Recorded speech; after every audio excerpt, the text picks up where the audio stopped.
the cerebellum could well be some sort of computer in some sense.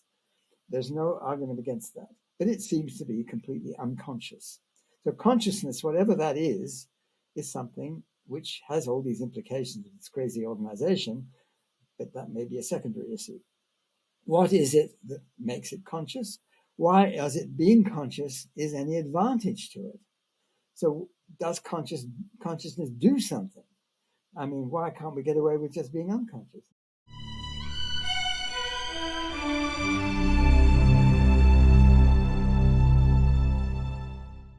Welcome to Closer to Truth. I'm speaking with Sir Roger Penrose on consciousness and new physics. Roger is a distinguished pure mathematician, mathematical physicist, and Nobel laureate in physics. The Emeritus Rouse Ball Professor of Mathematics at the University of Oxford, Penrose has distinct views on the philosophy of science, physics, cosmology, and mind, which we explore now. Roger, welcome. You argue famously that the known laws of physics cannot explain consciousness. This was the theme of your first book on the topic in 1989, The Emperor's New Mind, concerning computers, minds, and the laws of physics. Now, 33 years later or so, how have your arguments held up? Held up? Well, there's two issues here with regard to me or with regard to the general public. Okay, let's hear both. Well, with regard to me, the general view is very similar. In detail, there are differences. With regard to the general public, I have no idea really. When I wrote that book, I thought there was something I needed to say. I had no idea whether anybody would take me seriously or not. I'm not even sure whether they have taken me seriously or not.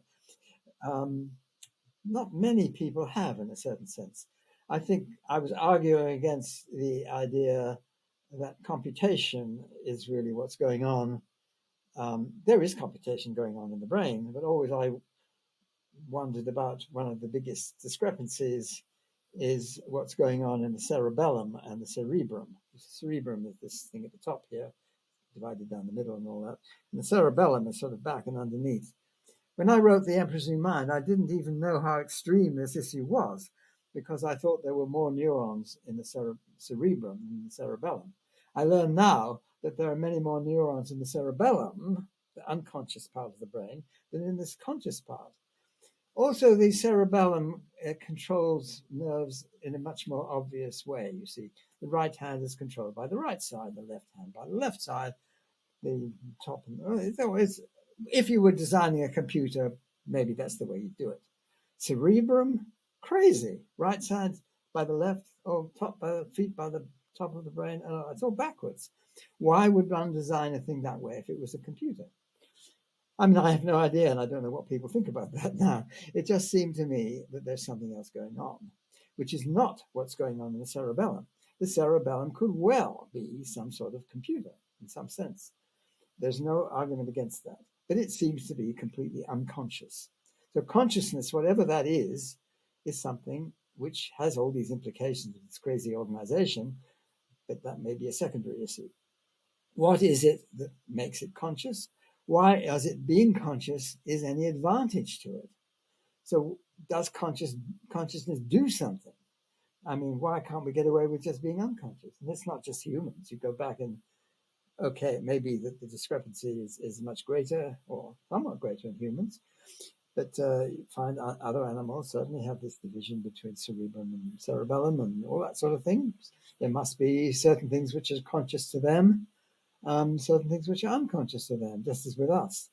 It's a bit more refined in our cases, and we can do things like mathematics, which they may not be so good at doing on the whole, but not all humans are all that good at doing mathematics. So what's that got to do with anything? You argue against the view that the mind is entirely algorithmic, and thus, if it were algorithmic, could be duplicated in full by a sufficiently powerful computer. In essence, that's what the claim for Strong A.I. is, and Yes. you say that cannot work. That's correct. That is my view. Of course, it may be that you could get computers which get so powerful that they don't even need to bother with intelligence or something like that, but it's not the same. And understanding, I tend to use the word understanding because the examples I tend to use are mathematical examples, and it really goes back to the Gödel theorem. When I was at the lectures given by Steen, and he described the Gödel theorem to me, it was the fact that your understanding of the rules enables you to transcend the rules. And somehow understanding whatever it is some quality which requires consciousness. And so I tend to emphasize that without really knowing what any of these words mean. I don't really know what understanding means or what consciousness means. But I think to say that consciousness is an ingredient of understanding is saying something. It's also saying that it can't be a purely computational process. Now, I did try to argue in The Emperor's New Mind. I really gave up at the end of the book. You see, I talked about the Hodgkin-Huxley nerve transmission. So I got as far as understanding how nerves were supposed to work. And my understanding led me to a view that a nerve transmission is useless if you want to preserve quantum coherence, because it will simply leak out into the brain, and you just don't preserve your coherence. Why do you need to preserve quantum coherence? Because the argument would be you need to make use of the collapse of the wave function, because that was the only place I could see whether you could have non-computational processes going on. So the wave function collapse, the OR, the objective reduction of the state, has to be, in my view, a central part of whatever consciousness is. Now, this goes very much in sort of opposite direction to the way many of the early quantum mechanics people did. Wigner is often remarked on as someone who took the view that you see, you have the quantum state can be put into a superposition of two things at once. Thing can be here and here at the same time. But the argument tended to be that when somebody comes and looks at it, the act of observation, in the sense of a human being observing it in that sort of direct sense, is what makes it be one or the other. And so it's quite a common view that Wigner and von Neumann tended. I actually talked to Wigner when I was in Princeton about this, and he wasn't so dogmatic as people tend to think about this, but this was certainly a view that he thought was a possibility. I think there are many arguments which you can present which make it extremely improbable that it is a conscious being observing. You can think of a sort of hypothetical situation where somebody sends a spaceship out to a distant planet, and so I won't go into that, but it seems highly unlikely that actually being a conscious being reducing the state is the answer. My argument is the other way around. It's that whatever a conscious being is making use of some physical process we don't yet understand, which is the collapse of the wave function. And I call that OR, the objective reduction of the state. I wrote my book, The Emperor's New Mind, to try, and I was hoping young people might get inspired by it. Most of the correspondence I had were from old retired people, which wasn't so encouraging. But I did get a letter back from Stuart Hameroff, who is an anesthesiologist, but he's interested in what he's actually doing, unlike most of his colleagues who are happy enough to get them to come back awake again afterwards. But he wonders what he was actually doing, and came to the view that the general anesthetics act on microtubules. Now, he mentioned to me, say I evidently didn't know about these things. He was quite right. I'd never heard of them before. I get lots of crazy letters from people, and so I think, this is another crazy letter, you see. Then I look it up, and I say, yeah, no, microtubules are really there. He's got a point. And then I thought microtubules, these little tiny tube-like structures, were much, much more promising as something which might preserve some kind of quantum coherence at such a level. You've got to get it up to such a level that the collapse is actually going to be an important process. If you could keep that under control in some way, maybe consciousness would depend on the action of microtubules. So we got together when he persuaded me the existence of these objects, and I found them very remarkable with their beautiful symmetry and things like this. The more I've learned about this, the more complicated the story gets. So it's a hugely complicated subject. But there does seem to be some evidence that microtubules are sensitive to general anesthetics. There is some evidence which is part of an ongoing study made by various experimenters. So I think that this is a very important area to explore. Do we see any indication that microtubules or other structures connected with microtubules might be preserving quantum coherence at a level which could be kept going until you have enough mass displacement that the collapse of the wave function could be part of conscious activity, an important part, the important part of conscious activity. To focus on microtubules is interesting in terms of if you've already concluded that uh, the collapse of the wave function or quantum mechanics, even broadly, are relevant for the consciousness assessment. And so I'd like to just go back to that stage. What are some of the primary arguments why you need to invoke activity at the scale of quantum mechanics in order to explain consciousness? I mean, most neuroscientists would have obviously at the level of the neuron, the nerve cell, or systems in the brain. There are different theories of how consciousness occurs, but they all occur on vastly larger orders of magnitude than what occur at the quantum level. Yes, well, you have to have steps which get you up there. Um, I think it's actually the case that although the view that Stuart Hameroff and I had in the early stages was regarded as pretty offbeat, it's now has become one of the major ideas in what's going on in conscious perception and so on. So it's not regarded, I think, as completely flaky. I think people don't understand it very well. We don't understand it very well. And as you say, you've got to work your way up. I mean, it's a long way from, say, atomic processes and microtubules. That's a huge step. But you already got another huge step before you get from individual microtubules to the action of nerve transmission or how synapses operate. How do you get these things which are a very small level of activity somehow magnified up to something which could produce a muscle doing something quite different? Does it do A or B? And it has to do it very quickly. And there are very interesting questions which come up. See, I used to play ping pong quite a bit when I was at school. And I love ping pong. I play 2 3 times a week. That's I my still do. primary. I would love to. My eyesight isn't good enough. I can't see where the ball is anymore. So it's useless now, which is a great Well, shame. I've been playing with one eye for 30 or 40 years, and I've sort of gotten used to. I don't know if I had two eyes again, I'm sure I couldn't play. But anyway, you see, it's this thing, and you decide. You make your decision.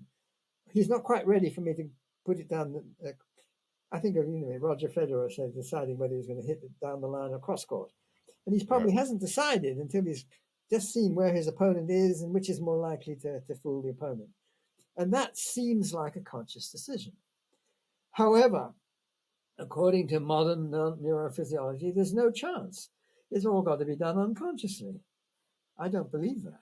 I think that there is a conscious element in making this decision. And it raises all sorts of extremely interesting questions, both in physics and in neurophysiology. I think we're only scratching the surface at the moment. We're a long, long, long way from really understanding what's going on. So when you ask these questions about aren't we a long step from this and this and this, yes, we are. So I think that biology has been extremely clever in doing things. And not only once, it's done it more than once. I mean, I'm very impressed by the way octopuses behave. I think there's a consciousness there, and there's no question to my mind, that octopuses are conscious. They developed in a completely different way, but yet come to a level where, according to this kind of model, they are also taking advantage of harnessing what's going on in the collapse of the wave function. That's the claim I'm making. Okay, yeah, okay, I'm sure lots of people don't accept that view, but then they might toy with it. You see that the view is very incomplete because we don't even have a theory of the collapse of the wave function. It's only a vague idea of about when does it happen. That's as far as the theory gets. We need a proper theory.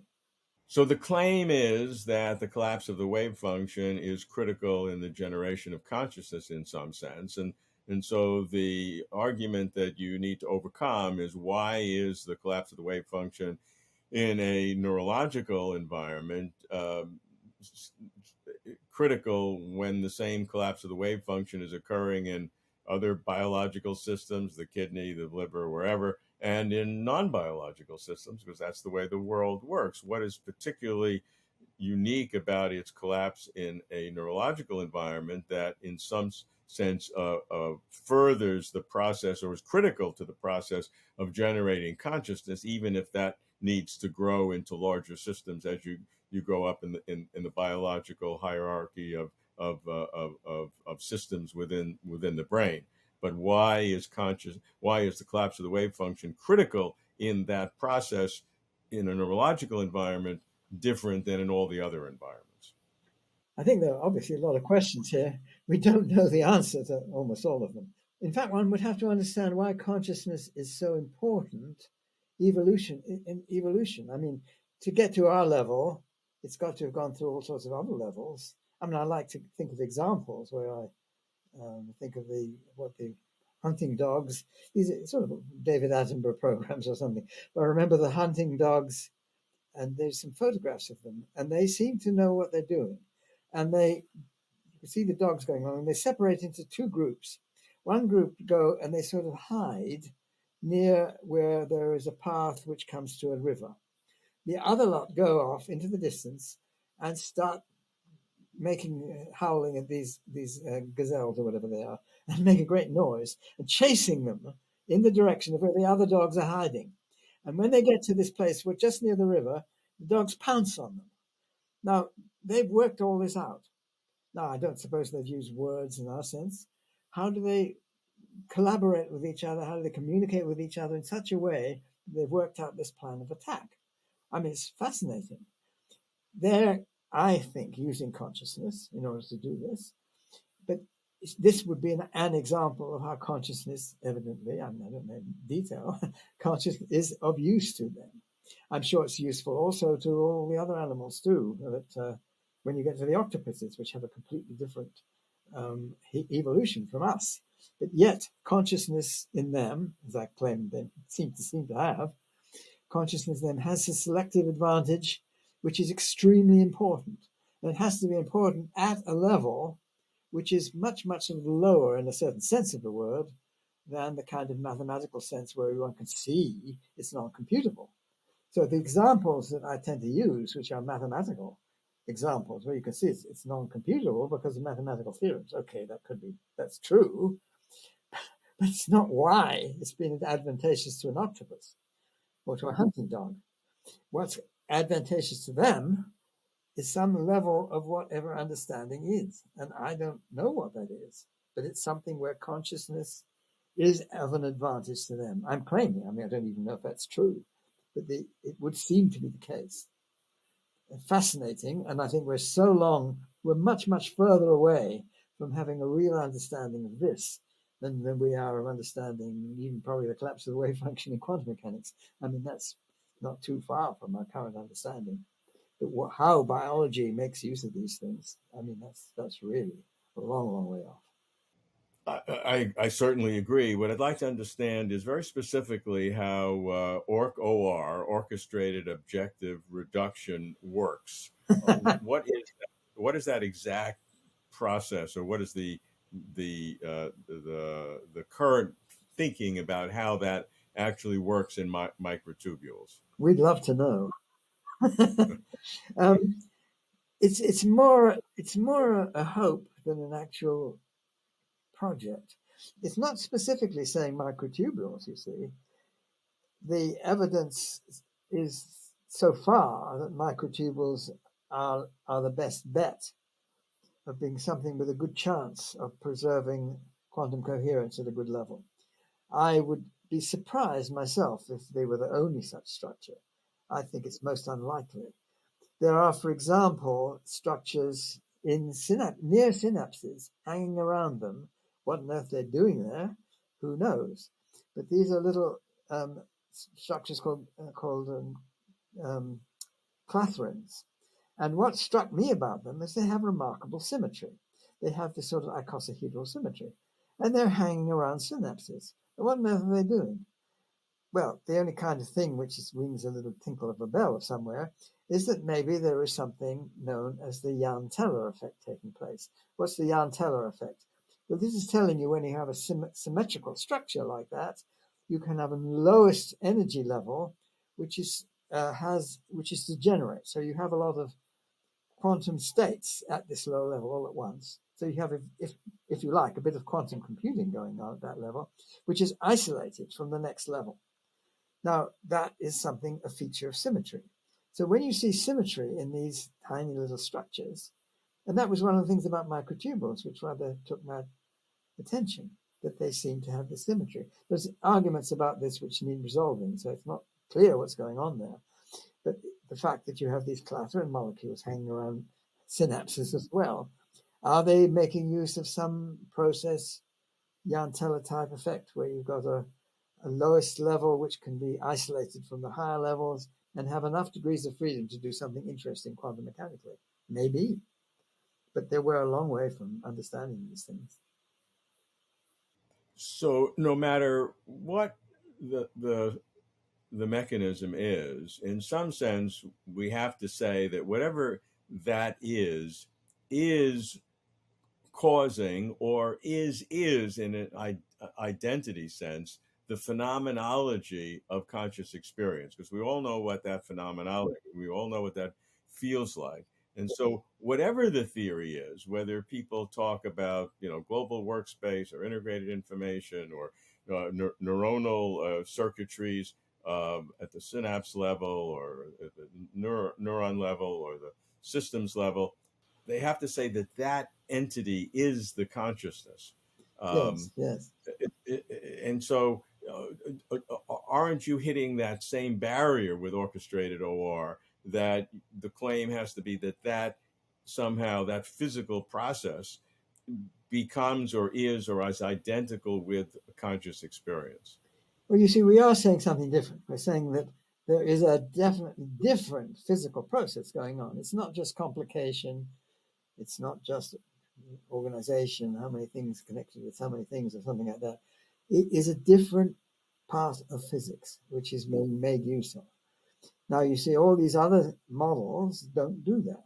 Now, when you ask me what orc-or is, it's vague on that. It's really the orc part, which is vague. The OR part is even vague itself because we don't know what the physical theory is yet. But if we really had a good physical theory of the objective reduction of the quantum state, that is what OR stands for. Now, the orc part means orchestrated. Now, that means what do you do with it? I mean, you've got this physical process. How do you organize that in some useful way? How is it actually made macroscopic in some way? I mean, you have these processes which are just at the borderline of where quantum mechanics ceases to be quantum mechanics we know and love, or don't love if we don't love it, whatever it is. The quantum mechanics that we know, which seems to give up at that point.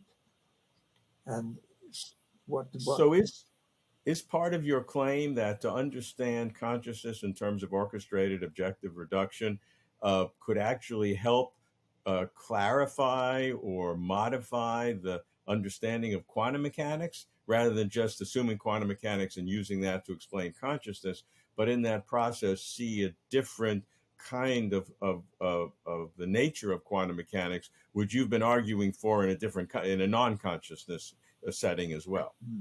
I think it's a slightly dangerous argument because it goes against the view, essentially the old Wigner von Neumann type of view was that somehow conscious, it's not explaining what a conscious being is, but if you have one, it's what reduces the quantum state.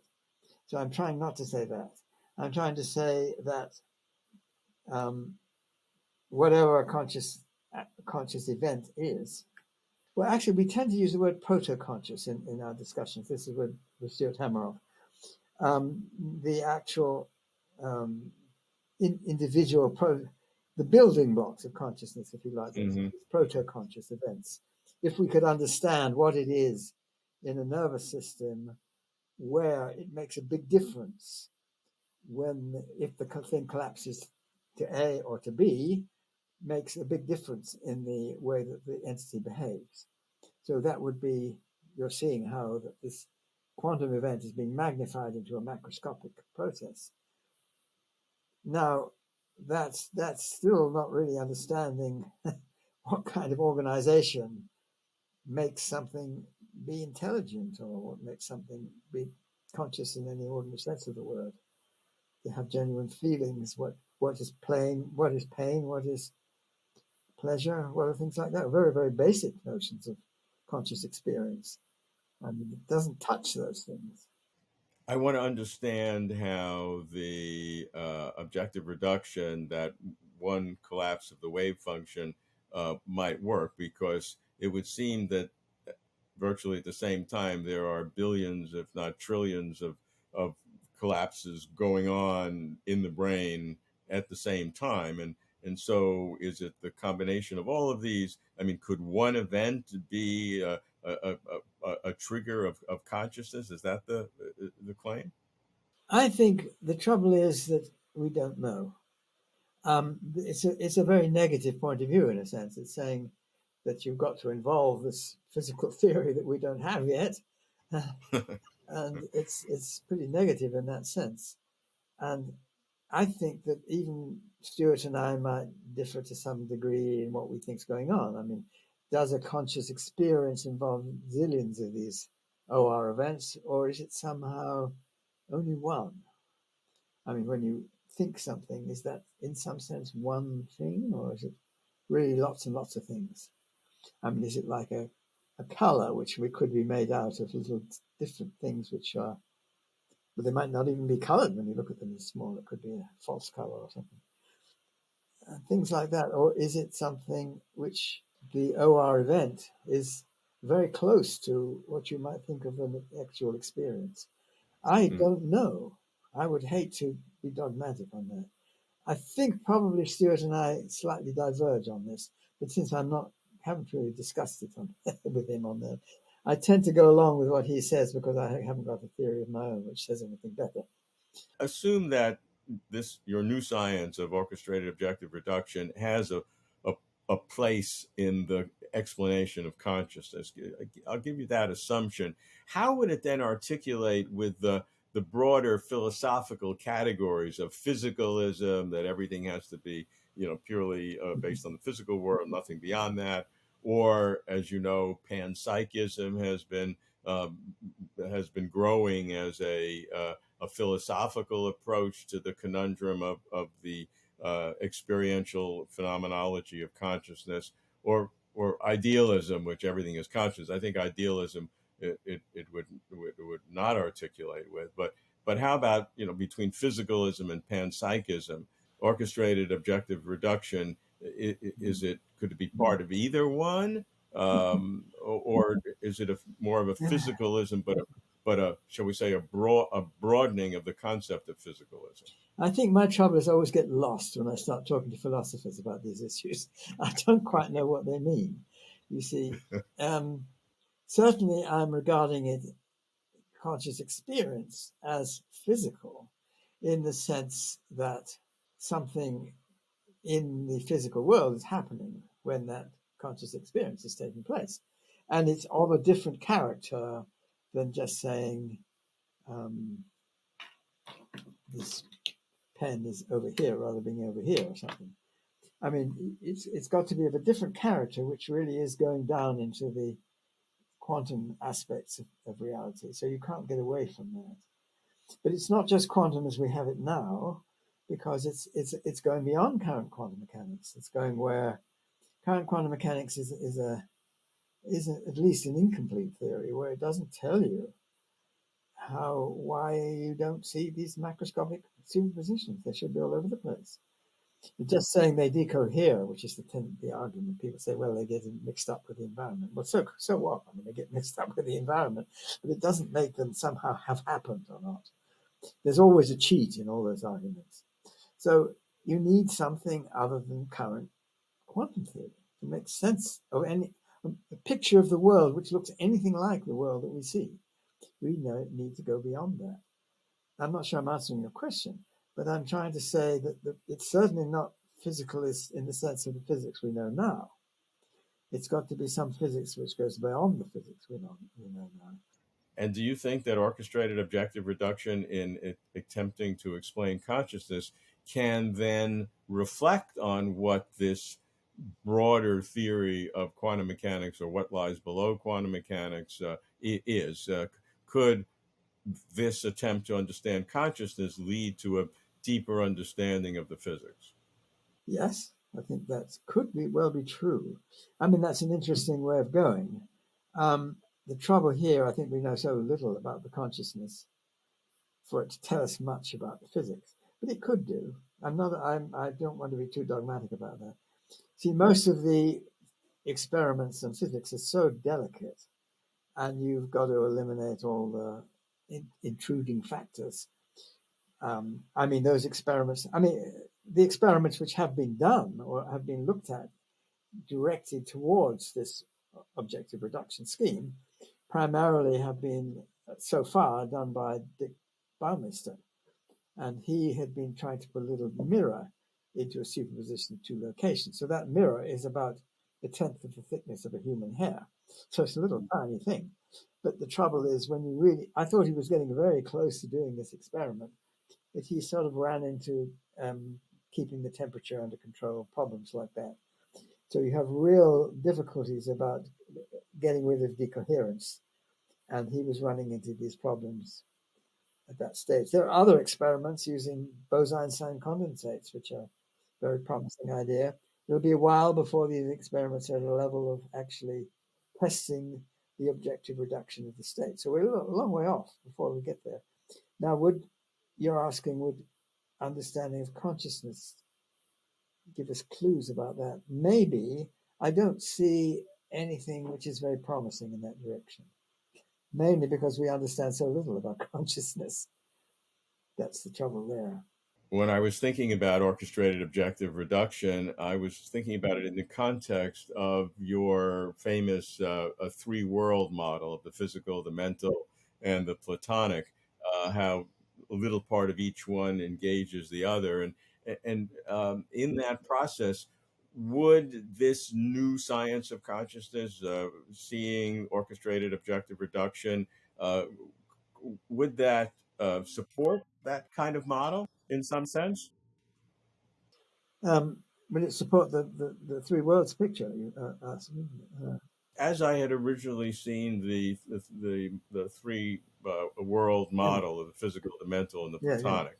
It's very Um, general, that though. I mean, I'm not really making it's much general claim. and a little part in, but I was Yeah. wondering if the nature of the mental from this new science, from orchestrated objective Mm-hmm. reduction, whether that might reinforce it in terms of the small part of each one that affects the other.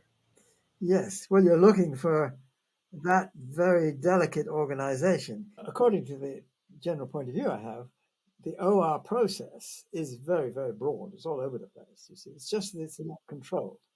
It's not orchestrated. It just gives you huge macroscopic effects that smear out the quantum mechanics, and you don't even see it without looking extremely carefully.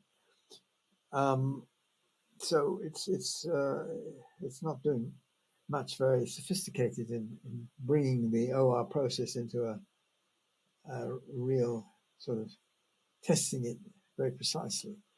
And we're only at just the borderline of being able to do that now.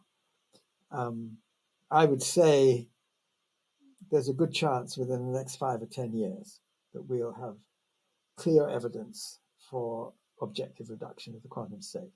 But that's not bad if you compare that with what the string theorists think they might do. You know, can you ever see a Well, 10 years is a very short time frame, and you have a standing invitation to come back in 10 years, and we will evaluate it together. at my It 100th is birthday? You're inviting me for my 100th birthday, are you? that's an absolute date. Um, and I do think that whenever I want to explore borderlines in physics or cosmology of consciousness, I know who to call. And so I look forward to our future conversations. I'll say to everyone watching, you can watch parts 1 and 2 of Closer to Truth's 3-part interview with Sir Roger Penrose on closertotruth.com and the Closer to Truth YouTube channel, along with more than 20 of Roger's videos that we've recorded over the years. So, Roger, it's been an absolute pleasure speaking with you. I've learned a lot. I always do. I look forward to more. And thanks for being here. And thanks to everyone for watching. Well, thank you for all those questions I couldn't answer. A lot of thinking has to be done about those ones, yes. Thank you for watching. If you like this video, please like and comment below. You can support Closer to Truth by subscribing.